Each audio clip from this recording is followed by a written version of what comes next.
मेहंदीपुर बालाजी का इतिहास लगभग 1000 साल पुराना है, जिसकी शुरुआत महंत गणेशपुरी जी महाराज से हुई, जिन्हें बालाजी ने सपने में दर्शन देकर मंदिर बनवाने और भक्तों की सहायता करने का आदेश दिया था।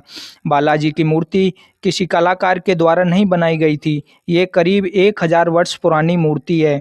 यहाँ मुख्य रूप से भगवान हनुमान जी की पूजा की जाती है, लेकिन प्रेतराज सरकार और भैरव की भी पूजा होती है।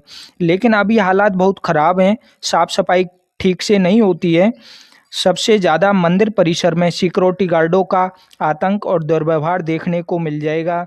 देखिए हमारी एक खास रिपोर्ट पीके गुजर के साथ। दोस्तों, अभी हम खड़े हुए हैं मेहंदीपुर बालाजी धाम, जो कि राजस्थान में करीब सालासर बालाजी और मेहंदीपुर बालाजी दो बड़े मशहूर धाम है, जिनमें मेहंदीपुर बालाजी किशोरपुरी महाराज के अंडर में ये ट्रस्ट चल रहा था। मेहंदीपुर बालाजी धाम किशोरपुरी महाराज के देहांत होने के बाद में यहाँ पे जो कमान है नरेशपुरी महाराज के हाथ में आ जाती है, और उस कमान के पीछे हाथ बताते हैं। बोले यहाँ के जो जितने भी साधु संत थे या फिर जो इस ट्रस्ट से जुड़े हुए जितने भी महात्मा थे, उनके और स्थानीय जो जितने भी नज़दीकी पंच पटेल थे गांवों के, उन सब के द्वारेशपुरी महाराज को यहाँ पे बताया जाता है कि उनको प्रमोट किया जाता था कि बोले नरेशी महाराज को यहाँ पे ट्रस्ट का मालिक बनाया जाए। और अंत में हुआ भी ऐसा ही। नरेशपुरी महाराज के हाथ में इस ट्रस्ट की कमान आई, उन्होंने संभाली, और उनके नेतृत्व में लगातार उस टाइम पे मेहंदीपुर बालाजी धाम की ख्याति बढ़ने लगी थी।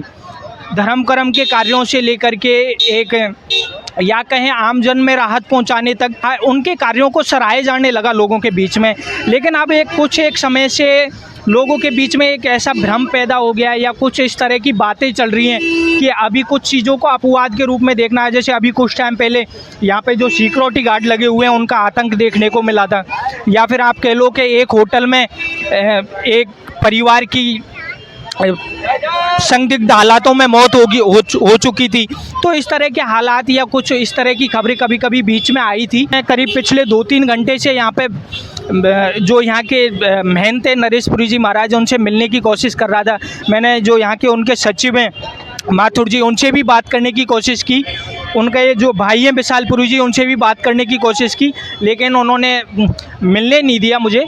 चलो कोई बात नहीं, मैं इस वीडियो के माध्यम से उनसे 1-2 ये सवाल पूछने थे जो मैं पूछ लेता हूँ। महंत जी, मेरा तो एक सीधा सवाल है, जिन लोगों ने यहाँ के जो स्थानीय लोग पंच पटेल हैं, उन लोगों ने आपको बढ़ावा दिया था, सहारा दिया था इस ट्रस्ट का मालिक बनाने के लिए, आज उन्हीं का ही आपने रोज़गार छीन लिया। क्योंकि जितने भी यहाँ पे सिक्योरिटी गार्ड वगैरह के जितने भी लगे हुए हैं, वो सारे लोग बताए जाते हैं कि बाहर के लोग हैं, यहाँ का स्थानीय कोई नहीं है। दूसरा, आप देखोगे ये मेहंदीपुर बालाजी के बीच रास्ते में ये जो धंसा हुआ है, ये रोड है, उस पर जाल बिछा हुआ था, वो धंस गया है पूरा। तो इस तरह की बहुत सारी चीज़ें, लेकिन उम्मीद करते हैं या ट्रस्ट से जितने भी जुड़े हुए लोग हैं, जितने भी पदाधिकारी हैं, वो सारे अच्छे कार्य करें और इसका और नाम ऊपर करें मेहंदीपुर बालाजी को। ऐसी खबरें हम आपको दिखाते रहेंगे। देखते रहिए दोस्तों, बीपी मंदन के साथ पीके गुजर। धन्यवाद।